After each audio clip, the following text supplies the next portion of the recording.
morning, people. I hope you're doing well, my delovelies, so let me bring you something. But be gentle. It may contain science. Plant science. It's the science we use to get to the root of the problem. You may have seen a story that plants scream when stressed, and bad news first. It's true. Based on initial data gathered in 2019 and elaborated upon in a recent issue of the journal Cell, plants do in fact emit sound when they're under stress. Unstressed tobacco and tomato plants from this study make those noises about twice an hour, while stressed plants make ultrasonic noise up to 35 times an hour. But good news! I promise, it's not as bad as it sounds, and it could mean that animals, or even other plants, might be able to perceive and even react to this botanical communique. First question. How do plants make these sounds? After all, they have no mouth, so how do they scream? That's weirdly the good part. Plant sounds are a function of cavitation. You may have heard of cavitation in the context of mantis shrimp making a ranged attack or cetaceans whipping their tails back and forth.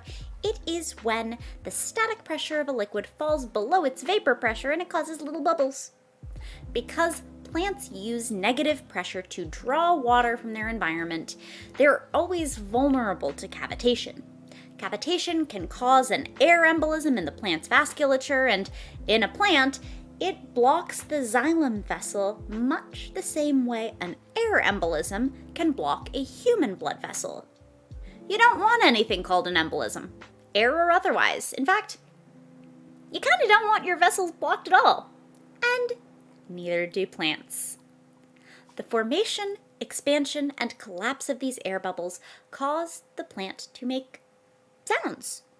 And the stressors used in this study, drought stress and cutting the plant, both come with changes in water movement through the plant vasculature. So as far as plant screams go, we know exactly how and why this sort of thing might happen. It's a function of the way plants' water absorption system works, and it's exacerbated in scenarios that impact water movement in the xylem. Both drought and cutting disrupt the nice little negative pressure setup that plants use. So these scientists have even developed a model that may prove useful to this end. In this article, they describe training a machine learning algorithm that can accurately distinguish between the noises associated with drought-stressed, cut, and control plants, which may allow agriculture experts to monitor plant health more effectively by listening for these cavitation clues. All of that is to say, no, science news. The plants are not screaming. It's physics, for Pete's sake. They are stressed. Yes. They are making noises. Yes. Ultrasonic noises at roughly the same volume as human conversation. These noises are connected to the cause of the stress. Yes. Yes. Yes. But it's not stress as such that causes these plants to make noises. I guess it's water pressure noise stuff would have made a less satisfying headline. But even though the sensationalist version sacrificed scientific accuracy, you can still fit plenty of cool science in this here story. Because plants absolutely do respond to stress. Remember how botanists finally got real moon dirt to grow plants in, and the researchers studied how gene expression changed in response to the hostile lunar environment? Right. Plants change color and shape, like, wilting, and release volatile organic compounds in response to stress. And those compounds can even be detected and provoke responses by other plants. For instance, when plants under threat by herbivores produce volatile organic compounds for plant-to-plant signaling, other plants react with changes that increase their own defenses, from producing more chemicals herbivores don't like, as herbivore deterrent, to attracting carnivorous predatory mites to take care of the herbivores munching on them. All of this means, in principle, plant-plant crosstalk is possible.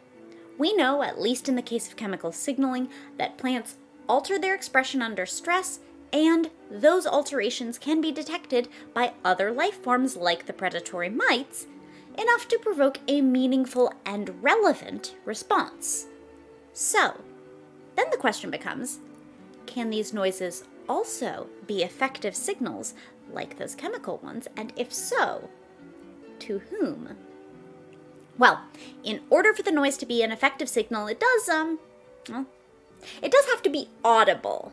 In a past study by this same group, they proved the existence of these plant sounds by attaching a recorder to the plant and picking up its vibrations. But in order for other life forms to pick up what this plant is popping about, apparently the cavitation noise sounds like bubble wrap, which kind of makes sense. The vibrations would have to be audible even without direct physical contact, and that is a big element of what these researchers proved in this paper. Not just that the plants made vibrations, we knew they did, apparently, but that those vibrations are airborne and therefore could be usable information even though the noises themselves are a physics phenomenon and not a deliberately engineered cry for help. Just because there's not intent in the noise doesn't mean it's not informative. The rock doesn't know it's sliding down the hill, but if I hear it, it's sure a usable signal that a rock slide is coming.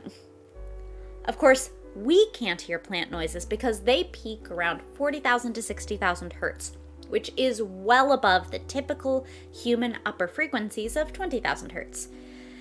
Go figure. But just because we can't hear them doesn't mean that other animals can't. Plenty of mammals in particular are well capable of hearing into the ultrasonic ranges involved, and there are any number of cues that they could take from noisy plants. Maybe a noisy plant isn't as desirable a snack as a quiet one. Maybe a lot of noisy plants in a given area suggests that the animal better move along, there's not much water here. We don't know yet whether, in practice, animals use these audible signals as behavioral guides. We only know that they can. And that is, weirdly, also true of plants. Because it turns out that plants do respond to sounds in other scenarios. Multiple studies have demonstrated that sounds can induce plants to alter gene expression or increase sugar concentration in their nectar in response to the sounds of pollinators. So it is entirely possible that plants do, in fact, respond to other plants' plant sounds. Like animals, plants certainly can detect sounds, so the next step in this science will be to figure out whether plants respond to these sounds. In the meantime, though, I need y'all to tell your friends the plants are not screaming. Physics is happening to these plants, and it doesn't happen as often when they're doing okay, but it's not like a sign of pain or anything. How other plants interpret it, let alone animals? Now that is a worthy question for future study. But it's okay, my lovelies. The plants are all right.